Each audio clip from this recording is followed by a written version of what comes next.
অলংকাৰৰ পৰা বিলাসী বাহনলৈকে কি নাই এচিএছ বিষয়া নুপুৰ বৰাৰ ঘৰত অলংকাৰ দেখি আচৰিত অভিযানকাৰী বিষয়া যিকোনো মুহূৰ্তত গ্ৰেপ্তাৰ হ'ব পাৰে দুৰ্নীতিগ্ৰস্ত এচিএছ বিষয়া নুপুৰ বৰা দুৰ্নীতিগ্ৰস্ত এচিএছ বিষয়া নুপুৰ বৰাৰ ঘৰত টকা সম্পত্তিৰ পাহাৰ হীৰাৰ অলংকাৰ সোণৰ অলংকাৰ লাখ লাখ টকাৰ নগদ ধন নুপুৰৰ ঘনিষ্ঠ মণ্ডলৰ ঘৰতো টকাৰ পাহাৰ দুৰ্নীতিগ্ৰস্ত এচিএছ বিষয়া নুপুৰ বৰাৰ ঘৰত টকা সম্পত্তি ওলাই আছে 2 কোটি টকাৰ হীৰাৰ অলংকাৰ জব্দ 1 কোটি 70 লাখ টকা নগদ ধন উদ্ধাৰ কোটি কোটি টকাৰ সোণৰ অলংকাৰ জব্দ মহানগৰীৰ গোটানগৰৰ ঘৰত তদন্তকাৰী দলৰ অভিযান কামৰূপৰ গৰৈমাৰীৰ ৰাজচক্ৰ কাৰ্যালয়ৰ বিষয়া হিচাপে কৰ্মৰত নুপুৰ বৰা বৰপেটা বাঘবৰত কৰ্মৰত সময়ত চলাইছিল অবাধ দুৰ্নীতি ঘনিষ্ঠ মণ্ডল সুৰজিত ডেকাও জড়িত আছিল নুপুৰৰ সৈতে বৰপেটাৰ সুৰজিত ডেকাৰ ঘৰৰ পৰা জব্দ লাখে লাখে নগদ ধন জালিয়াতিৰে টকাৰ বিনিময়ত মিয়াৰ নামত কৰিছিল মাটি হস্তান্তৰ সংখ্যালঘু অঞ্চলতে কৰিছিল অধিক দুৰ্নীতি লাখ লাখ টকালৈ হিন্দুৰ মাটি সংখ্যালঘু লোকক হস্তান্তৰ কৰিছিল নুপুৰ ডেকাই মুখ্যমন্ত্ৰীয়ে সদৰি কৰিছে নুপুৰ ডেকাৰ বিয়াগম দুৰ্নীতিৰ কথা এগৰাকী ৰাজচক্ৰ বিষয়াৰ ঘৰত হয় ঠিকে শুনিছে এগৰাকী ৰাজচক্ৰ বিষয়াৰ ঘৰত ওলাইছে 1 কোটি 70 লাখ টকা হয় তেখেতৰ নাম নুপুৰ বৰা 2019 চনত এচিএছৰ চাকৰি পাইছিল প্ৰথমে কাৰ্বি আংলঙত সহকাৰী আয়ুক্ত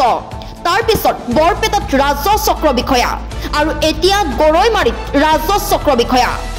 এই নুপুৰ বৰাৰ ঘৰত ওলাল 1 কোটি 70 লাখ টকা এই নুপুৰ বৰাৰ 6 বছৰীয়া চাকৰি কালত অফিচিয়েল কামৰ তেখেতৰ ব্যক্তিগত মূল্য আছিল এনে ধৰণৰ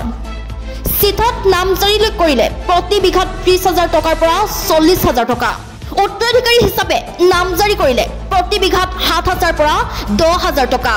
মাটি বেচা কিনাৰ অনুমতি বিচাৰিলে প্ৰতি বিঘাত 15,000 টকাৰ পৰা 40,000 টকা উত্তৰাধিকাৰী সূত্ৰে নামজাৰি প্ৰতি বিঘাত 30,000 টকাৰ পৰা 40,000 টকা ভাগ বতৰা কৰি নামজাৰি কৰিলে প্ৰতি বিঘাত 15,000 টকাৰ পৰা 20,000 টকা মিয়াদীকৰণ কৰি নামজাৰি কৰিলে প্ৰতি বিঘাত 20,000 টকাৰ পৰা 25,000 টকা মাটিৰ পৰা নাম কৰ্তন অথবা নাম বাহাল ৰাখিব বিচাৰিলে প্ৰতি বিঘাত 1.5 লাখ টকাৰ পৰা 2 লাখ টকা মাটিৰ পৰিমাণ সলনি কৰিব বিচাৰিলে প্ৰতি বিঘাত 70,000 টকাৰ পৰা 1 লাখ টকা নাম শুধৰণিৰ বাবে প্ৰতি বিঘাত 20,000 টকাৰ পৰা 30,000 টকা ট্ৰেছ মেপৰ বাবে 1,500 টকাৰ পৰা 2,000 টকা তেখেতৰ দুৰ্নীতিৰ কথা কৈ থাকিলেও শেষ নহব এছআইআৰক লৈ কঠোৰ উচ্চতম ন্যায়ালয় দেশৰ নিৰ্বাচন আয়োগকো কাঢ়া নিৰ্দেশ শীঘ্ৰেই বাতিল হ'ব পাৰে এছআইআৰক লৈ কঠোৰ উচ্চতম ন্যায়ালয় দেশৰ নিৰ্বাচন আয়োগৰ কাৰ্যপ্ৰণালীত অবৈধতা প্ৰমাণ পালেই কঠোৰ হ'ব সৰ্বোচ্চ ন্যায়ালয় যিকোনো খেলিমেলি পালে বন্ধ হ'ব সমগ্ৰ প্ৰক্ৰিয়া যিকোনো খেলিমেলি পালে বন্ধ হৈ পৰিব সমগ্ৰ প্ৰক্ৰিয়াটো আদালতে ধাৰ্য কৰিলে চূড়ান্ত শুনানিৰ নতুন তাৰিখ উচ্চতম ন্যায়ালয়ে ধাৰ্য কৰিছে 7 অক্টোবৰৰ দিন কেৱল বিহাৰেই নহয় সমগ্ৰ দেশতে কাৰ্যকৰী হ'ব এছচিৰ চূড়ান্ত নিৰ্দেশ দেশৰ নিৰ্বাচন আয়োগৰ শপতনামাৰ পিছতে কঠোৰ এছচি গৌৰৱ গগৈলৈ পোনপটীয়াকৈ মুখ্যমন্ত্ৰীৰ প্ৰশ্ন পাকিস্তান ভ্ৰমণৰ কথা কিয় মুকলিকৈ প্ৰকাশ কৰা নাই কোনো সংসদৰ সদস্যই পাকিস্তান ভ্ৰমণ কৰা বুলি স্বীকাৰ কৰে তেন্তে সম্পূৰ্ণ ভ্ৰমণসূচী প্ৰকাশ কৰাটো গুৰুত্বপূৰ্ণ গৌৰৱ গগৈক আটাৰী সীমান্তৰে কোনে আদৰি নিছিল কিমান দিন তেওঁ পাকিস্তানত আছিল